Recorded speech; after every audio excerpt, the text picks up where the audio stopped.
Muy buenos días, damas y caballeros, esto es Bifar Cries y son ustedes bienvenidos a otra emisión de 2 minutos y un disco. Hoy, en el día de la fecha, en este primer día del mes de marzo de 2022, tenemos vamos a hacer un intento, mejor dicho, de resumir a ver si alguien se acuerda qué disco es el primer larga duración de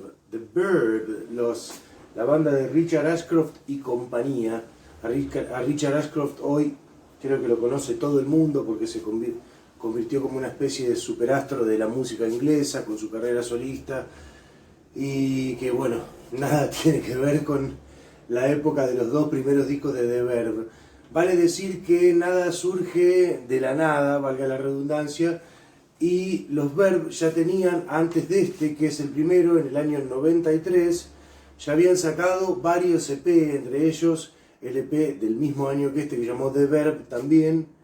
que hoy en día es completamente inconseguible, incluso en CD. Y a mí me gusta recordar una anécdota de principios del año 2000 o por ahí un poquito antes, que cuando yo me fui a vivir a Buenos Aires, que coincidió con que vos ibas a cualquier casa, todavía había CDs en todas las casas de clase media para arriba y un poco menos también, había CDs, y en todas, pero en todas estaba Use Your Illusion de Guns N' Roses, Nevermind de Nirvana y el disco de The Verve, que era Urban Hymns, himnos urbanos. Lo tenía todo el mundo, así, porque es el que tenía Bittersweet Symphony,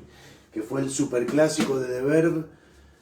que después terminaron cobrando los derechos de autor Jagger y Richards por un juicio que se hizo, pero bueno, esa es otra historia. Storming Heaven es lo que su título bien podría indicar tranquilamente, una tormenta en el paraíso. Es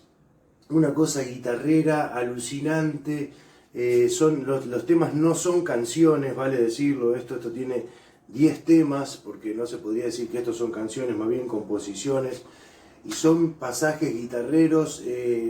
La influencia podría ser Curtis Mayfield, más John Coltrane, más Jesus and Mary Chain, más Spaceman Tree, una cosa así.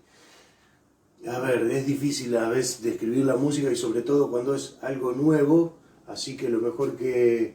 podemos hacer es agarrar Spotify, YouTube o en caso de que lo tengas, Storming Heaven, recordar el primer disco de The Verve. Esto fue 2 minutos y un disco.